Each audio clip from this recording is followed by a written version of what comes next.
DPW Asosiasi Logistik One Forwarder Indonesia Kalimantan Selatan melakukan pertemuan dengan Dinas Perhubungan Banjarmasin di kantor Disub Banjarmasin tengah hari Kamis 31 Maret 2022.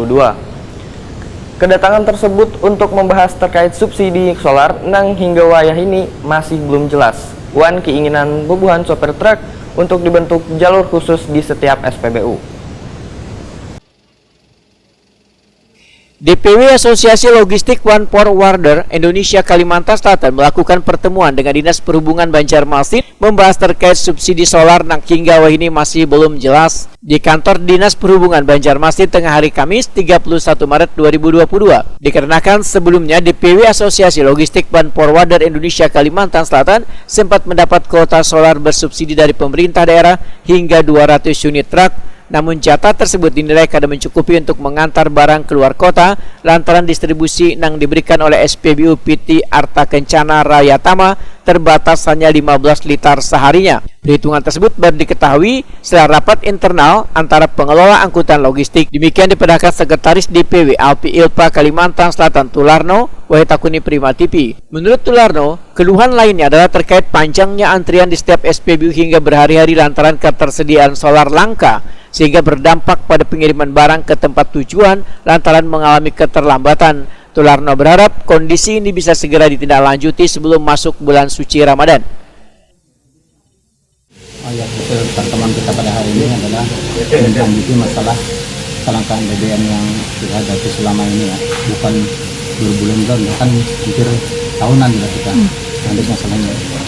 Karena mengakibatkan keterlambatan kita mendistribusikan barang sebagai kita angkutan logistik sangat terganggu, sangat terhambat karena semua GPT menanggung storage dan jumlah biaya tambah besar karena dulunya kita yang antri cuma satu kali 24 jam, sekarang sampai 45 hari. Akhirnya beban kontainer storage jumlah itu kena kita. Berdasarkan kemarin ada pertemuan dengan wali kota bahwa kita dikasih jatah adalah 200 unit mobil truk. Tapi dikasih SBU-nya adalah AKR.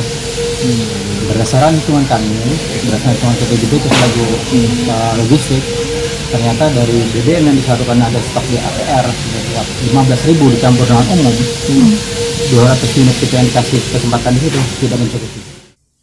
PLT Kepala Dinas Perhubungan Banjarmasin Slamet Bekjo berjanji akan berkoordinasi dengan pemerintah kota terkait hasil rapat ini. Selain itu, akan melakukan pengkajian kembali terkait keinginan beban sopir truk untuk dibentuk jalur khusus di setiap SPBU. Hari ini yang kita bahas sebenarnya kan rapat teknis pelaksanaan karena Dinas Perhubungan dapat tugas untuk pengawasan antrian di SPBU yang hasil rapat kemarin sudah ditunjuk di SPBU di Kalimantan Selatan kan ada 3. Intinya itu ternyata teman-teman dari Alti, Aprindo tidak bisa kalau dilakukan uji coba dengan kuota yang ada. Karena dari hasil perhitungannya kalau untuk 200 unit kendaraan punya Alti dan Aprindo dijatah di AKR itu tidak cukup.